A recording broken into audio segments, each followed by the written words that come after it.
Nearly 80% of schools in Colorado are closed because teachers are at the state capitol protesting newly proposed cuts to public education. The Denver Teachers Union says they're worried the new proposal could cause layoffs and balloon class sizes, hurting students in the process. NBC's Morgan Chesky is on the ground at Denver's Capitol. Morgan, what are you seeing and hearing there?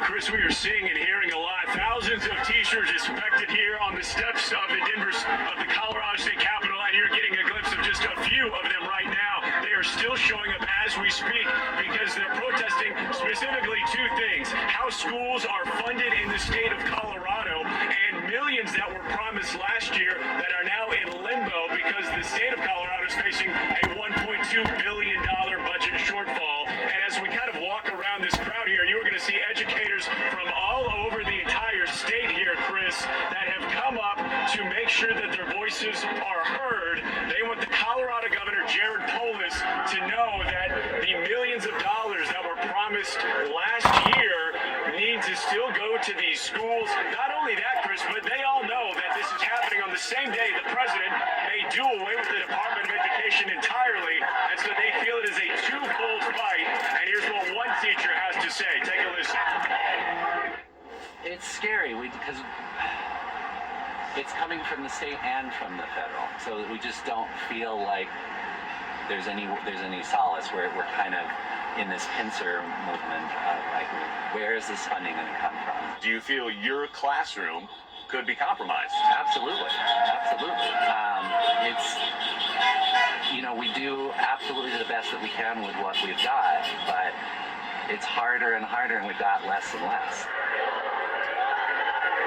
And in response, Colorado Governor Jared Polis is saying this: he's canceling school, that at the last minute in several districts will put strains and hardships on parents and will leave kids without instruction and many without a safe place to go. Let's remember that nearly 70% of third graders can't read or do math on grade level, and this leaves parents scrambling to find care. That is what he's saying in response to this protest happening right now. That, as you can see, Chris, you have lawmakers there on the upper level looking down on this crowd of thousands here in Denver right now. I spoke to one special education. Let's back up real quick. I want to look at this again. It said something about 70%. Let's remember that 70% of the third graders can't read or do math on grade level. 70%. You're talking more than half cannot read, nor can they do any math. I wonder if statistically, if that's across the board all over America, or if that's just in one state. Because I know illiteracy was something that, if I'm not mistaken, it was either Miss Ford or Miss Reagan took a big part of. And there's been other first ladies that I think has initiated some sort of interest in illiteracy programs. And I just can't believe how far behind that everything has gone whenever it comes to the schooling education. To me, compromising school education, you're actually compromising the future of your country. It would be the same thing as aborting all the children. You're compromising on the future of your country whenever you do that. Because it takes bright minds to be able to evolve and to handle the challenges that they're going to have to challenge during the time that they have to challenge them, because we don't know what type of challenges that they're going to challenge. I guarantee you the children that went to school just as little as 50 years ago that graduated, do you think that they would be able to handle the same set of challenges today as what they was performing 50 plus years ago in our American schools? I kind of doubt it. Maybe one or two of them may, but it'd be very few. This leaves parents. Stuff evolves. Seasons change, according to the Bible. Stuff evolves. It's different. It's different. He doesn't know how his kids are going to be in the future, not just a week from now, but a year from now, 5 years from now, 10 years from now. He says that too often people use kids are the most important thing in our lives as a political talking point, but that actions have not followed through. And that's why he has joined so many others here to make sure that Colorado educators are heard loud and clear here. Chris? Morgan Chesky, thank you. And joining me now, Kevin Vick, president of the state's largest union, the Colorado Education Association. Thanks for being with us. I want you to tell us more about this because obviously you heard what Governor Polis wrote. He said this is hurting parents, it's hurting students. And I want to add to that what one Denver official told our local station. Work that they're doing at the Capitol. We want to make sure that our schools are funded in the way that they should be, but at the same time, this action does impact the same students that they're trying to help. So he's suggesting, as the governor did, that what you're doing is actually hurting students. What do you say to that? So thank you for having me on, first of all. And I think I need to add a little bit of context to what's actually going on here. So it's not just about this year. Colorado has been running a deficit in education really for the last 15 years. And so what you are seeing right now is all of this pent-up frustration from being underfunded for well more than a decade. And last year we were promised that practice would be ending. And here we are right back where we were for the last 15 years. And I think people are just sick of it right now. And what I would say on the other point is, look, we have not been secretive about this at all. We put this date out weeks ago. We gave people and school districts and the governor plenty of time to prepare for this. They all knew we were planning this day. And so the idea that it's a surprise is a little bit of a misnomer. As well as that, all of our educators, because they have been planning this for weeks, have planned their instruction in such a way that overall learning won't be disrupted. And then lastly, I think it's really important to understand that coming and exercising your civil rights and being a part of something like this is really educational. And so we have a bunch of students that are here with us fighting for their education as well and providing that opportunity. And so this is not exclusively about educators. This is about how are we going to fund Colorado schools moving forward. And obviously this isn't just about what's happening in Colorado, because your funding debate comes on the same day President Trump is set to sign the order to dismantle the Department of Education. Couple that with funding cuts, couple that with teacher shortages. How hard is your job right now? Well, I'll tell you, I think the biggest issue right now is just... I want to weigh in on what you're talking about here a little bit. First of all, any sensible person is going to look at the statistics that we just got through looking at a while ago and say there has been a complete total failure in this particular enterprise. And because of it, that's probably the reason why Donald Trump wants to dismember it. Whenever you're getting these type of results, I don't care if you was running a school or you was running a dealership or whatever, to have these type of statistics is beyond acceptable. And it's frightening to think that our school systems has failed in such of a degree of what they have. I think I looked it up one time where the smartest group of people was somewhere, I think if I'm not mistaken, up around either Pennsylvania or somewhere up towards Boston or somewhere up in that area. It was the northeast area where they claimed that they got basically the smartest group of people, which that may have changed by now. I don't know. Everything changes. It alternates. But I do want to make a comment on where they're at right there pertaining to the the capital in Denver, Colorado. It's really sad because I was up in that area. I think it was in let me think, put my thinking cap on. I think it was in 206, no, 7, 8. Yeah, I think it was in 208 or 209. I was up in that area, and I went to work for Global Collision there off of, I don't forgot the name of the highway now. Aurora Ho Highway. I went to work for them, and I also worked a little while for SAS. And then I come back to Colorado again. I think it was in 2010, 2011, somewhere right in that area. I went to work for another group of people that was associated at that time with CarStar up in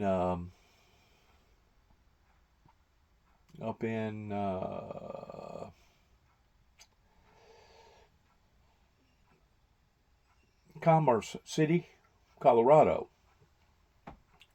So I got very familiar with these people.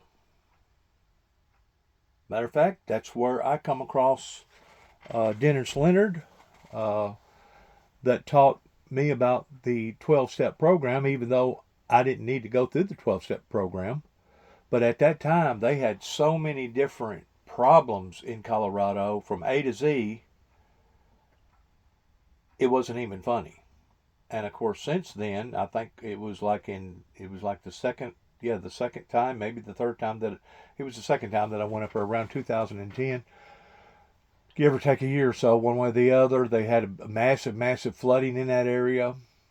Then it wasn't but about 4 or 5 years ago, Boulder, Colorado, caught a fire and burned over 1,000 structures in that area. I was very familiar with that area because I stayed down there at Colfax and got acquainted with them people. And it's such of a divide of people up in that area. You got the richest of the rich, those that basically lived out west that had maybe $150,000 invested in a home, that turned around and sold it for $500,000 or maybe even $1 million and took their money and come across the mountains and started their businesses and done what they done. Now, that's one of the reasons why that Denver, Colorado has prospered the way that it has just within the past 25, 30 years.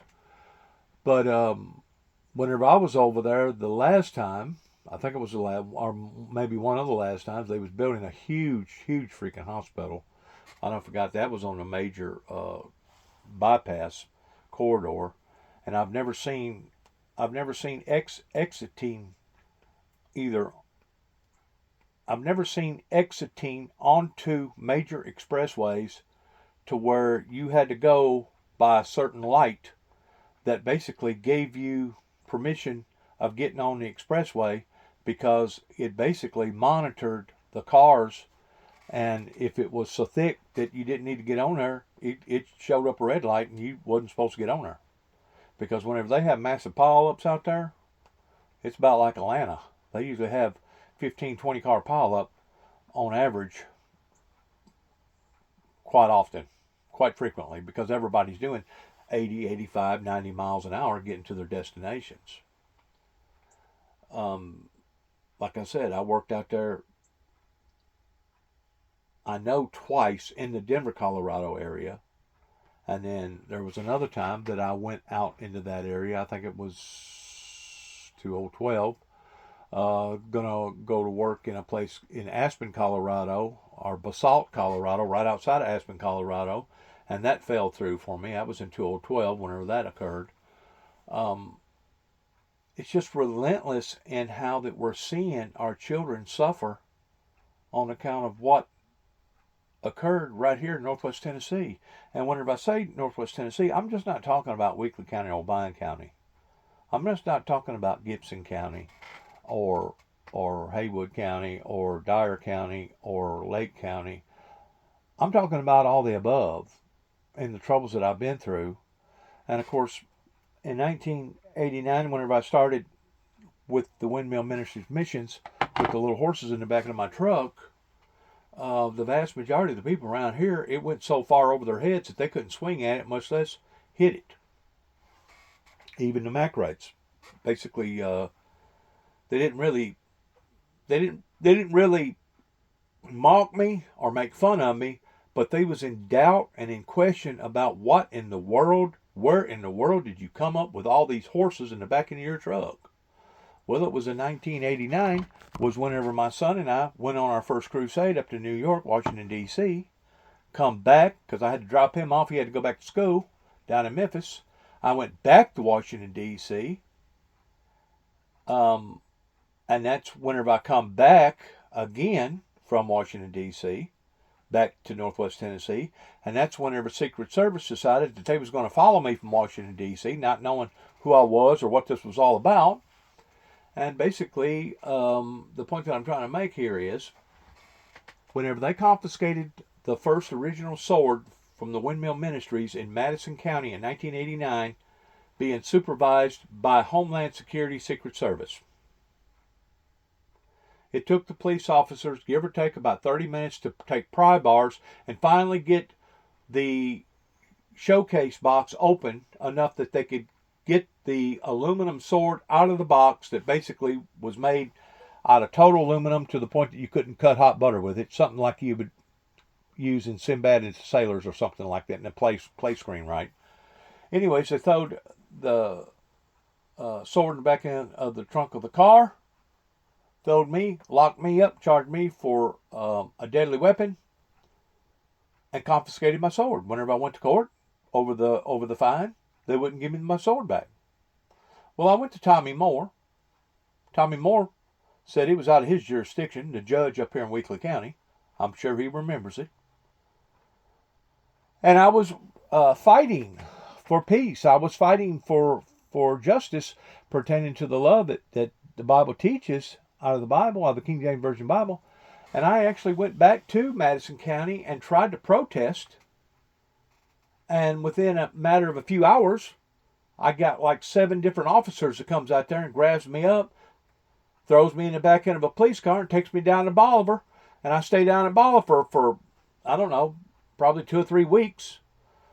Them being very concerned towards how everybody was getting scared or frantic around here because of the message that I was putting out to the public. I'm pretty sure that information was probably coming from law enforcement, probably TVI, or whoever, maybe FBI, I don't know, here in Northwest Tennessee, of it being a frantic situation. Well, after I got out of there, I immediately got back in my truck and went back to Washington, D.C. the third and the final time, and that's whenever I wound up on the courthouse lawn, not courthouse, the White House lawn, because at that time they didn't have the wrought iron fence that they got around it today. And I have seen situations that is not supposed to be conducted in America, pertaining to my human rights, pertaining to my Constitution, and to think that you get hundreds of people out in a spot like that. And this isn't just going on in Colorado. I mean, it may just be going on today in Colorado pertaining to the schools, but then again, I don't know, it may be going on in other areas. But there has been severe protesters, either scientists or whoever, that has been standing up against what Donald Trump has been doing now for the past, give or take, 6 weeks, because he's upsetting the apple cart. And I said all along that it didn't matter what group that you put in there, whatever that they was going to try to do towards correcting the problem, it wasn't going to work. It was not going to work. That you could put both parties in the White House at the same time, and you still wouldn't be able to wave a magic wand over the American people's heads and think that all this stuff is going to go away. This is the denial factor, the main denial factor that I can see towards deniers, not just climate deniers, not just election deniers, but reality deniers. Reality deniers in not being in the sense of reality, in the realm of reality, pertaining to how bad that this country has went off the rails in the past 30 plus years since the Reagans and the Bushes got through with us. And to think the whole time you had an individual here at 291 Thompson Road, Sharon, Tennessee, zip code 38255, that was trying to warn the people, trying to give out advisories and warnings, and trying to properly prepare the people. And now look at what these unbelievers or the protesters against the anti-Juby movement, of me being the founder of the Windmill Ministries missions, look what they have caused. I mean, the fault falls upon the feet of those who was supposed to be the professionals, those that could read and write, those that know a little bit about the Bible, those that supposedly studied the Bible pertaining to prophecies right here in Northwest Tennessee. But it was all overlooked. It was all ignored. And now, look where we're at towards commotions and civil unrest going on. And I mean, it hadn't been just a few years ago. The state capital of Tennessee was in an uproar about the gun violence, about gun control. This has been periodically going on, probably for the past more so 10 or 12, 15 years.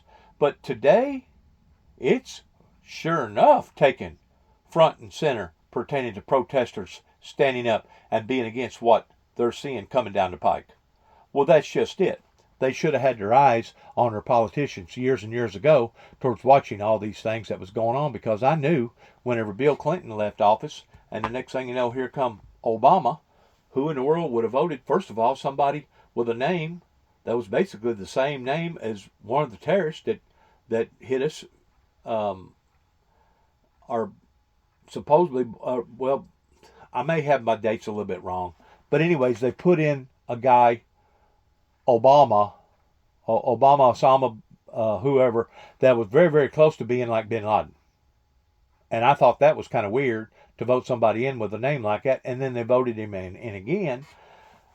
So, you know, ever since the Bill Clinton, well, let me go back a little bit further. Let's go back to 1988. Ever since the Jimmy Swaggart ordeal that happened in America towards people making fun of somebody that had put forth a lot of effort in wanting to glorify God, but he got over tempted. Ever since that occurrence took place in 1988, and of course the Bill Clinton, you got to put the Bill Clinton with Monica Lewinsky in there. Then you got to put Ruby Ridge, and you got to put the bombing that happened in Atlanta pertaining to the abortion clinic, where the guy basically was at large 4 or 5 years up in North Carolina. Something Rudolph or whatever his name was. And then we had the deal down in Mount Carmel, Waco, Texas. And then 2 years after that, we had the Oklahoma deal. And then after that, we had 9/11. Now, friends, I'm not the smartest knife in the drawer. I've never professed to be the smartest knife in the drawer. And I may have been born at night. Don't get me wrong, I may have been born at night. I don't know for sure if I was born in daytime or night. It may show on my birth certificate, I don't know. But I wasn't born last night. And the majority of us wasn't born last night. But this is the point that I'm trying to make pertaining to COVID, which I didn't even mention COVID until now. In addition to the gas prices going up, and in addition to now seeing what we're seeing pertaining to January the 6th, the war in Ukraine, the war in the Middle East, and now the war's done broke out again in the Middle East. I mean, bad luck, bad luck, bad luck. Everything is going in the direction towards chaos. Everything is going in the direction towards doom and gloom and hurt and harm, which is the opposite of peace and love. This is a point that I've been trying to make now for several years, that I can only sit back and see where it's escalating and getting worse.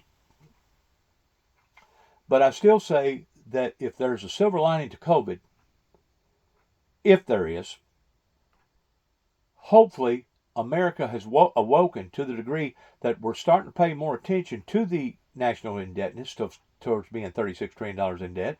And hopefully, it may not happen in my lifetime towards turning this around, but if there's ever been an opportunity to turn it around, it is now, because if we don't take advantage of the situation that we're bearing at hand right now towards cleaning our act up, our children and our children's children, much less our grandchildren and our great-grandchildren, won't have a snowball chance in hell. in basically ever starting out in life from scratch and making something out of their lives. You wonder how come the suicide rate is as high as it is in America? You wonder how come all the gun violence?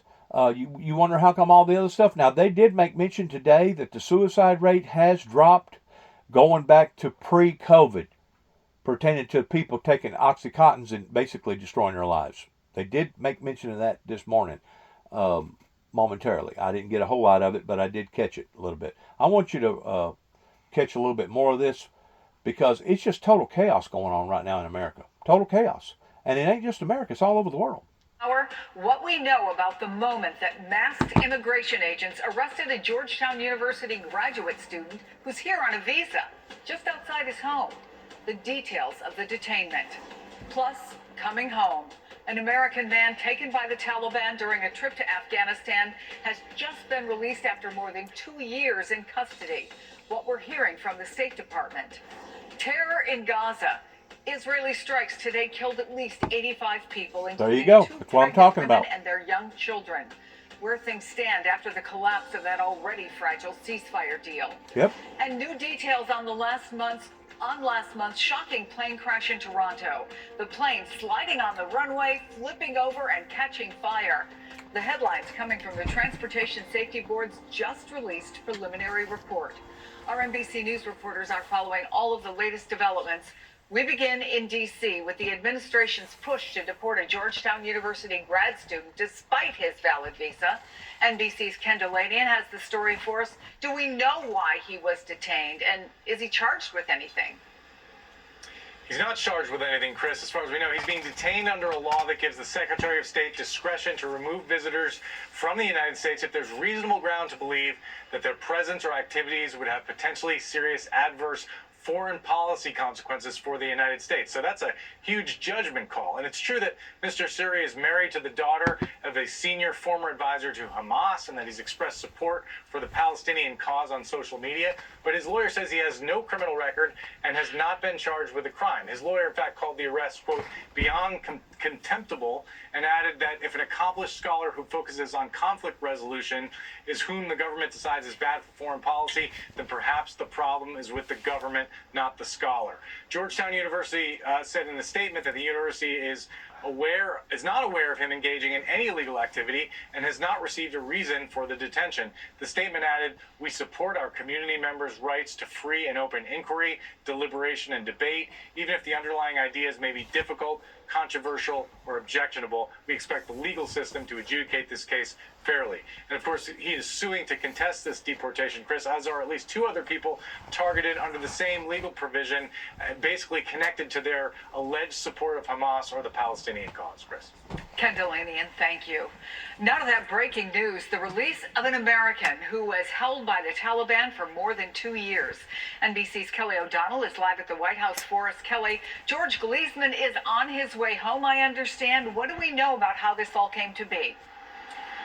Well, certainly the return of Americans wrongfully detained overseas is a big priority for any president. We've certainly seen it with President Trump. And this is one that in some ways had been under the radar. But an emissary for the president was able to meet directly with negotiators for the Taliban and secure this release of an American man who lives in Atlanta, who worked for Delta Airlines, who was detained in 2022 and has been held for the last few years. Now, the State Department says that this was a case where the government of Qatar was instrumental in negotiating this. This was not an exchange. It was simply reaching terms to secure his release. So that's notable as well. Qatar plays a very significant diplomatic role for a lot of these issues. And Secretary of State Marco Rubio explained in a lengthy statement that he talked a little bit about how this came about and said, "We extend our deepest appreciation to the state of Qatar, whose steadfast commitment and diplomatic efforts were instrumental in securing George Gleesman's release. And his release is a positive and constructive step." The secretary says it's also a reminder that other Americans are still detained in Afghanistan. It gives you a sense of some of the issues here, some of the players that are involved, and a reminder that there are still Americans detained abroad. So this is obviously You know what it gives me a sense of? Is just exactly how bad prior politicians, going back into the late 80s, maybe even the mid 80s, in what that they have done here in America towards getting all this stuff out of focus.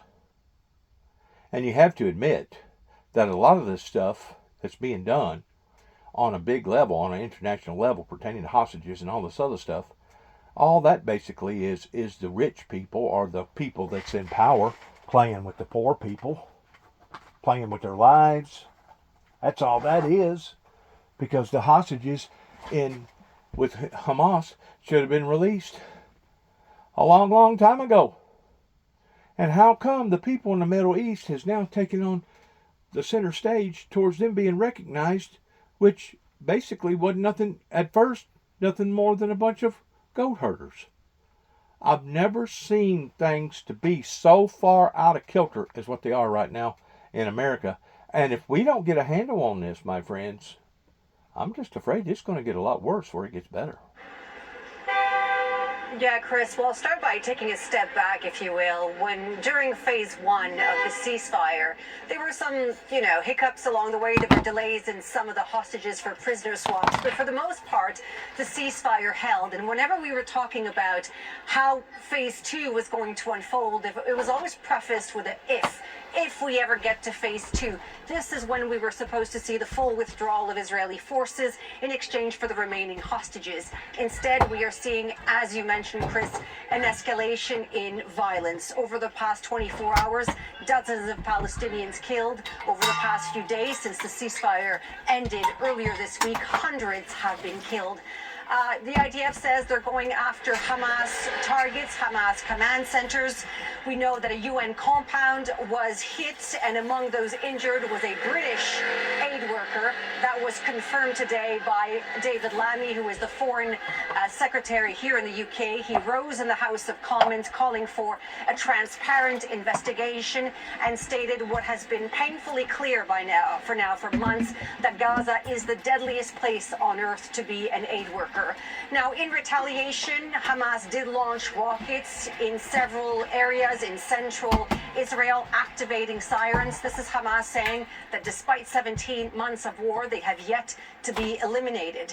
Meanwhile, in Jerusalem, thousands of people are taking to the streets. They are furious. They are angry at Benjamin Netanyahu for what they say is his decision to go after people who oppose them, either in the judiciary or in the security establishment. This round of protest triggered by Netanyahu's decision to fire the head of the Shin Bet, that is the domestic intelligence agency. That anger, that fury, compounded by Netanyahu's decision to end the ceasefire, endangering the lives of the remaining hostages, and those protesters say just so Netanyahu could hang on to power. Chris. Danielle Hamamchin, thank you. Now to what. And I don't doubt that neither, because whenever you get to looking at what they've been doing, the Jews, for the past 25 or 30 years, their record hadn't been much any cleaner. Well, a month after and the that fact Delta of the matter is, the temple, on the third temple building on the mount, should have already taken place. This has been an international, global movement in people basically wanting to stop or stifle prophecy from occurring. Before the plane touched down, its sink rate alert sounded, indicating a high rate of descent. Upon landing, the right wing main landing gear, a piece of it broke. It then retracted, and as you've seen in the videos, the right wing of the plane detached, and it released a stream of jet fuel. That is what investigators say caused that fiery scene as the plane skidded down the runway, eventually to a stop. We've heard from passengers describe what it was like, those harrowing moments on board, including how they were suspended from their seatbelts, hanging upside down when the plane had flipped over. Well, investigators say a couple of the injuries happened when they were detaching, unbuckling their seatbelts, but remarkably, all 80 people on board survived this crash accident. There's still no cause that has been determined. That's still under investigation, according to transportation authorities there. Then why do you have this on news for then? You said you had some answers. We didn't get no answers. Matter of fact, the same type of airplane had another incident about a few days ago. He was going to land and something caught a fire and they had to turn around and land back again. Or on takeoff, something caught a fire and they had to land back again. So they're having a lot of trouble out of these airplanes, and she didn't mention that they've been grounded. And she didn't mention that if it wasn't for the snow and ice, even though the fire was in behind the airplane, that basically the airplane was outrunning the fire, and once the airplane got fully engaged on the snow and ice, that basically helped put out the fire. And that was the only thing basically that saved those poor people's lives, other than the hand of God. Other than the precious hand of God. And I still say that something is happening with our aviation pertaining to our GPSs. Our readings are being tampered with supernaturally, or people's eyesights are saying one thing and believing in another, and it being completely totally different, because there's been too many frequent accidents in aviation this year alone. That is going to be a staggering amount of number if they continue on the same trajectory that they're on pertaining to aviation incidences. I tend to wonder if you know they had that Memento commercial back years ago, flying the friendly skies, up and away, the beautiful way. It was about the friendly skies. Well, they took that commercial off real quick whenever 9/11 happened. You don't hear that commercial no more. Well, I'm beginning to wonder, pertaining to the friendly skies, they're not all that friendly no more now, are they? And seeing all these aviation accidents. Let's see what they're going to say here about JFK. Once more, it'll be another half-truth, telling part of the truth and not the whole truth. Let's listen. Once more, we're dealing with a government that says, do as we say and not as we actually do. Of more than 200 people were made public on Tuesday. The Washington Post reports that among them are former congressional staffers and one of Donald Trump's most vocal defenders, his former campaign lawyer, Joseph DeGenova. He is furious, telling the Post it's absolutely outrageous, adding, "It's like a first-grade elementary level rule of security to redact things like that." And it happened because the president announced the release without warning. As the New York Times reports, some of the country's top national security officials had spent hours trying to assess any possible hazards under extreme deadline pressure. Some officials raised concerns about unintended consequences of rushing the release of the files. They were released anyway.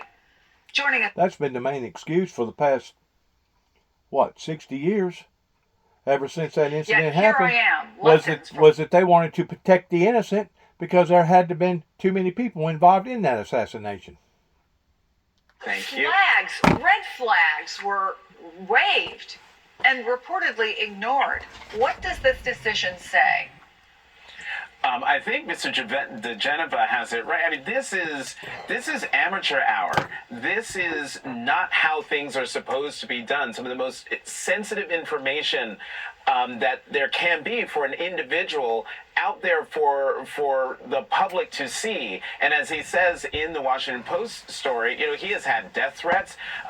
He is now open to identity theft. Anyone whose private information is out there. Why release the JFK files unless you are part of or believe in the conspiracy theories about the late president's death? And to release these files without doing the work of redacting the sensitive information, but also going through and seeing what national security issues might be there for the unintended consequences you mentioned, just shows seemingly a cavalier attitude towards the information that was actually released. Charlie, Jonathan's paper, The Post, talked to an intelligence expert who said this: someone dropped the ball. I hope they weren't as sloppy in the JFK files with covert agents and assets overseas. Should it be obvious to everyone why you don't rush this? It ought to be, and I think that I agree with everything that Jonathan said, yeah, it's the same reason whenever they come out with that sequence, da da da da da, the names have been changed to protect the innocent. That's why. out the government, where we're seeing this rush to follow Donald Trump's sometimes erratic impulses to shut things down, to release things. And there's been a cavalier attitude towards privacy and civil liberties really across the board. And so I think there ought to be real concern, especially as... And, you know, that's another thing, pertaining to all the social media, pertaining to AI and Facebook and YouTube. There's really no way that they can continue to operating under secrecy the way that they used to operate because of now so much media, so much social media, so much people with telephone. Everybody and their brother got a telephone with a camera on it. They can put out their own story. We're dealing with a completely different world today than what we was even so much as 25, 30, 40 years ago. And shutting down the federal government, how much confidence can we be that they are actually taking the time to prudently and carefully look at the information that they are releasing or making available? You know, Jonathan, another thing that Joe DeGenova told the Post is that the government should pay to help protect those who had that personal information released. You know, companies do that, right, with credit score agencies after a data breach. Can you see the White House doing that, which I guess would essentially mean publicly admitting that they made a mistake? Yeah, I don't see it happening, and if it does, I will be glad to have been proven wrong. But maybe Mr. DeGenova, given his close relationship with the president, can appeal for himself, and maybe they will pay for his. But you're absolutely, the federal government should pay to protect the information of the people, or at least help themselves protect themselves from whatever nefarious things could happen, since their personal information is out there. And another thing with Doge, we've been seeing stories for weeks now about how those personnel have been going in and accessing the most sensitive information that the country has, and that we as Americans have, and we have no idea what they're going to do with that information. That, I think, is the next shoe to drop. Well, the other thing, Charlie, is this is hardly the first example of the risks of the Trump administration moving too fast. I mean, even if you just consider how many things they've done that they then had to undo, big and small, whether it's firing lots of people and then having to bring them back to the office, or taking things down from a website and having to put them back up. But is this maybe a big enough warning that they might learn from? Well, they've proven unwilling to learn from many other mistakes in the past, but in this particular case, you cannot unring a bell. Once this information is out, it is out, and there's not much that they can do about it. And I think that what you're seeing is the speed and the volume of the things that they're doing mean that more things like this are going to continue to happen. And to Jonathan's point, there's no way for them not to, pertaining to how social media has climbed on board in basically taking charge of the media, taking charge of the full stream media. IRS information, Social Security information, child support information. I mean, the list is extremely long. And yet, right now, what are the guarantees that American citizens can have that somebody who is utterly unqualified will, in fact, misuse that information, release that information, have that information transferred into hands of people who do not have it? And what are the recourses? Right now, what is the accountability for the people who are doing this and behaving this way? And so I do think that red flares and alarms should be going up. Charlie Sykes, Jonathan Capehart, guys, thanks. Well, they should have thought about that about 7-8 years ago, whenever they decided to put all these devices in people's hands and have all these cameras. Just like we've seen a flood of cops resign early, take on early retirement, because they didn't no longer want to. Nearly a quarter of Americans. They didn't no longer want to participate in this type of a world. Over the past 2 decades. So, where are people the happiest? Once again, the Nordic countries. Finland took the #1. Once more, sometimes good people has to do bad things if you're going to enforce law and order pertaining to having any type of order. For peace.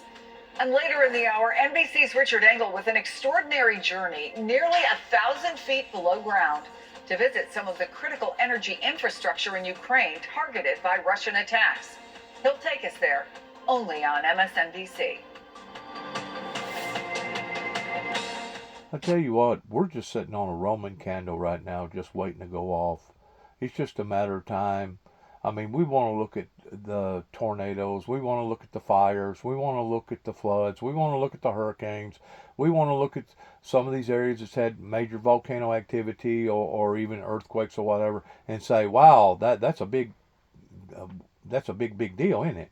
Well, so is all this stuff that we have created for ourselves. It's sitting around or under the ground in caves or whatever. That's just waiting to blow up. I'm really surprised that the planet hadn't already done blowed up, because we're basically sitting on a Roman candle just waiting at any given moment to ignite. And I tend to wonder if that's what the grand scheme of things are. They're wanting it to go off. That way, the politicians that has made such of a mess out of all this stuff, they won't have to be accountable to the people in this lifetime.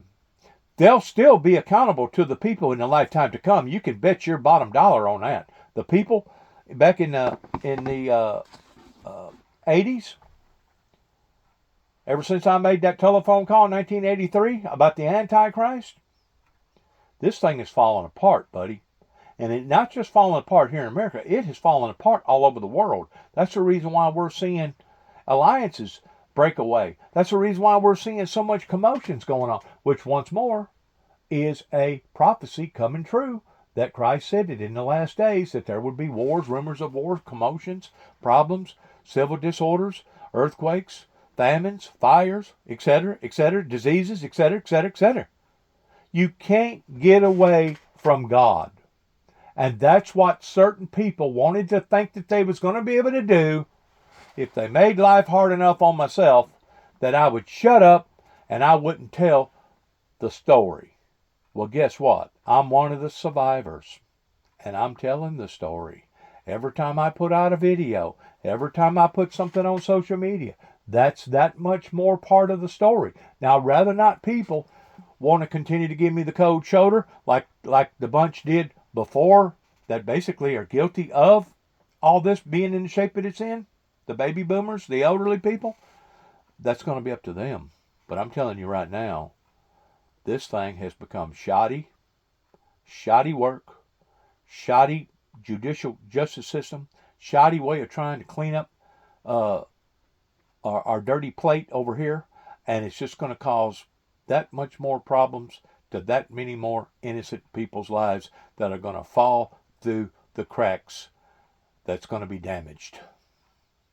That's going to be severely damaged. There's going to be a certain group of people out there that's going to do fairly well. You're still going to have your 1%ers. You're still going to have your big conglomerates. I'm pretty sure all the oil companies, they're not going to shut down tomorrow and immediately invest in batteries and solar alternative energy powers, because they're going to basically be cutting off their own noses to despite their faces if they do that. So we're basically in a no-win-win trajectory right now, not only in America but throughout the planet. Just a matter of time. And you know, I sit back and I look at this every day and I'm thinking to myself, well, God, when's it going to be over with? When's it going to be over with? Because it's really become frantic in a sense towards expecting the inedible that obviously certain people wants to happen. And I tend to wonder which is worse, the worry of the inedible or the actual inedible. It's kind of like whenever we would do something right before the school bus would pull up and Dad didn't have time to correct us with a belt towards whipping our tails. And he would tell us, boys, you get on that bus, you go to school, but whenever you get off, I'm going to fly into you like shucking corn. And sure enough, as soon as we got off the bus, we got it. But during that 6 or 7 hours that we was at school, we was sweating bullets, man, not knowing how bad that our beating was going to be. Not knowing. The suspense of not knowing. That's the way I was raised. Some of it we deserved. Some of it we didn't. You know, life goes on. But these mistakes that are being made right now with human beings' life, and that's another indication of a failed, broken system, established by Congress, is the fact that they promised us that if we would sacrifice a little bit of our privacy, we would get more security. Well, hell, it's been going just the opposite. We've been sacrificing our privacy, and at the same time, we've been sacrificing our security because it ain't even safe no more to get out on the streets hardly. No wonder the foot traffic is all left out of the malls, and you got malls that's going under because kids don't want to get out and play and go to the malls. District of New York, Barrett Berger. Lisa, walk us through exactly what this judge said and what happens now. So, Chris, yesterday at the hearing, Judge Beryl Howell was really trying to understand what... This is a circus. It's a three-ring circus, and just any given moment, the bearded lady and the two-headed calf is going to come out. You know what I'm saying? It's nothing but a circus. The president's ability to hire and fire people as he wishes. Or is it an independent agency established by Congress that doesn't really fall prey to some of the same rules? And ultimately what she found was it's somewhere in between. And on the factual record before her, she was not comfortable granting emergency relief, restoring some of the fired directors to their positions. However, as you noted, she was very offended by the way in which DOJ went into the agency to help its newly appointed board members take over. She writes in an order last night, while the allegations of records and property destruction and defendants threatening an aggressive confrontation involving the deployment of law enforcement officers from 3 different agencies and interactions with employees at the U.S. Institute for Peace are deeply troubling, the extraordinary relief of the TRO is not wanted at this time. So she has now set up briefing on the question of, the larger question of, are these people entitled to be restored to their job? But this is something that's going to take a whole lot more time than an application for a TRO would ordinarily take, as it did yesterday. So bottom line, Barrett, they shouldn't have done it the way they did it, but it was not enough to cause irreparable harm. But does it raise the question, where's the line?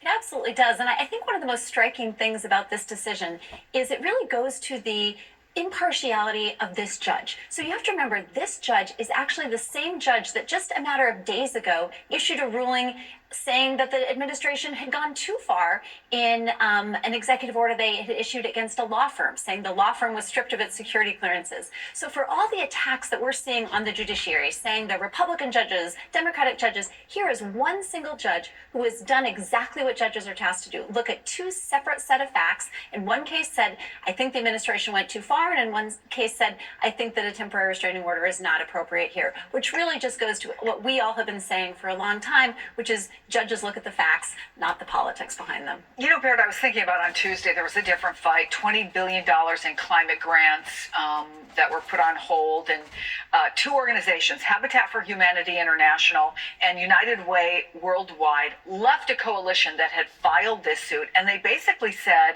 that they need to focus on their core mission rather than fight what they called unprecedented legal battles. Does this fight at the Institute for Peace feel a little bit like that, like maybe David and Goliath? And I don't know, maybe that's what the administration is counting on? Absolutely. And I mean, you can see that just by the heavy-handed approach that they took to sort of shutting this down, right? I mean, they went into this building with armed DC police, with the assistance from the FBI. You have the Institute of Peace being run by someone who's a former ambassador, sort of in the face of like armed law enforcement knocking on their doors saying, we want to come in and take over this.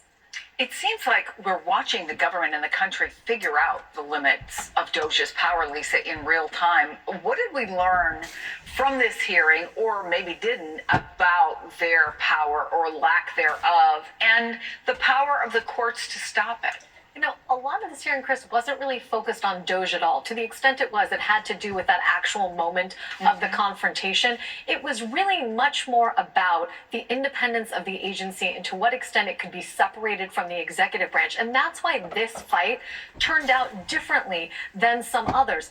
One of the other things that Judge Howell cited is that we now have an opinion from an appellate court dealing with Hampton Dellinger. You might remember he was the guy who headed the Office of Special Counsel who fought to keep his job against a firing from the president. The D.C. Circuit Court of Appeals stayed a lower court's order restoring him to his job. And now lower courts, meaning the trial district judges in D.C., feel like they're bound by that. But we are all figuring that out. Hampton Dellinger walked away from that fight, and as a result, people like Beryl Howell say, well, I can only look up to this intermediate appeals court to say they weren't willing to restore Hampton Dellinger. What are they going to do if I restore these guys here?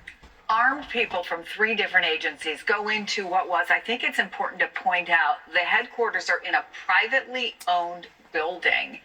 Is that not a problem, or that has nothing to do with any of this? Well, I think that was part of what the judge was saying she was so offended about, was the method of how they actually did this. Again, as to Lisa's point, not actually talking about the ultimate legality of shutting down the Institute for Peace or not, but how they went about it, saying this was not a thoughtful, measured, let's look at the legality of this way of doing Would it be different if it was a federal building as opposed to a privately owned I building? think it would be, and I think that one of the things that Beryl Howell is struggling with, and the reason that she's asked for more briefing and more evidence, is this agency is kind of like a hybrid. It's neither neatly in one category or the other, and that's why she was saying, I don't have enough on this record to find that there's irreparable harm. But the case is not over, Chris. The plaintiffs can go back and say they actually did deserve to be restored to their jobs. They shouldn't have been fired in the first place. The U.S. Institute for Peace remains an independent agency that, as you noted, has a building owned separately by the Institute as a nonprofit corporation, not a federal agency. Going into a non-profit organization founded on the idea of peace. Lisa Rubin, Barrett Berger, I know you'll both follow up for us, so I thank you for being here. And coming up on Chris Jansing Reports, potential new strides in the quest to beat Alzheimer's. But what happens if its future depends on federal funding? Is that any worse than what they've done? The founder of the Windmill Ministries here at 291 Thompson Road, Sharon, Tennessee, zip code 3255. It's basically Gestapo tactics that I've been dealing with here in America now. We're going to keep a close eye on the event for you. I'm not going to make you watch it. For over 30 plus years. That even whenever I come back to Northwest Tennessee in 2014, dealing with Gestapo type tactics with the judges, with the law enforcement. And my question is this, Kenton, Tennessee. My question is this, Madison County, Jackson, Tennessee. My question is this, Martin, Dresden, and the surrounding areas, Tennessee, as well as Nashville, Tennessee, and Kentucky, and Oklahoma. Was it worth it? Was it worth it? Because this is the same question, and I'm going to be asking as things are falling apart and getting even worse, and worser, and worser, and worser, is, was it worth it, Tommy Moore? Was it worth it? Was it worth it, all these other law enforcement agencies around here, regardless whether they were just a regular deputy or they was up the chain of command? Was it worth it? Because that's what I'm going to be asking people like Damian Cross in the hereafter life whenever we have the great white throne judgment. Was it worth it in what that you have done? Now you wonder, please quit wondering, the reason why I characterize what has happened with the founder of the Windmill Ministries on the same level of King Herod. Whenever King Herod heard of a Bible prophecy coming true in that particular area, he freaked completely out. He freaked out to the degree that he went and ordered, he was willing to sacrifice part of his future pertaining to killing infant children that they claim killed over 5,000 children in trying to dismantle or stop Bible prophecy from coming true pertaining to the Christ child being born. Pertaining to the Christ child being born. And we see that they failed then, just like they failed whenever Moses was born. The Egyptians was the ones that actually raised him. They failed then. They failed during the time of the Great Flood. They failed during the time of the primitive era, of the dinosaur era. And they'll fail again. Because God's word will prevail. For Jesus said that it would have been easier for all of heaven and for all of earth to pass than for one jot or for one tittle that's been predicted for it not to come true. So all these people that thought that they was going to do this and get away with it, I got news for them. They ain't got away with nothing. Because the story's going to be told again and again and again. And people will remember this the same way as they remember what happened to Christ, the same way as they remember what happened to Noah, the same way as they remember what happened to Moses, and all the other historical facts out of the Bible that basically line up with the demonic demons, the Luciferian Lucifers, walking and talking amongst us, that didn't want God's kingdom to prevail and tried everything supernaturally possible, either in heaven or upon earth, to stop it. And they're not going to stop it. Praise the Lord.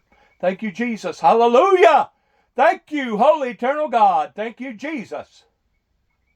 Father, Eternal God, I know, Lord, that you see the things that's going on down here on the planet Earth, regardless whether it be in America or throughout other continents all over the planet. I just pray, God, that you, Lord, would take charge of these matters and that your precious holy people will, in fact, come about and that we will see a risation of your people, just as you said that would occur in the remaining final last days, and that we will see a revival that will spew from this, that will change and transfigurate individuals' lives all over the world. Now, rather not those that are guilty of this type of anti-Juby movement that began basically going back almost 40 years ago, I can't answer for that. And really and truly, it really don't matter at this point in time, because they've already done made their beds in those that was actively active in this rebellion movement. But I just pray, Father God, for the young, for the generation of the children growing up, that this world will become that in which what you desired for it to be, going back into the late 80s, early 90s with the Reagans and the Bushes. I just praise you and I glorify you for all that in which what you have done, all that in which what you are doing, and all that in which what I believe that you're going to do, because we're going to bind it here upon earth, and in binding it here upon earth, it shall be bound in heaven. For Satan, you are a loser, for the time has come for you to surrender and for you to put your material as well as your immaterial weapons down. Thus saith the Lord thy God. And amen and amen. Good luck to all of us. God bless America. God bless our troops. God bless our endeavors towards which way we go from this moment on. And heaven, heaven, heaven, please help us all. God bless. Shalom.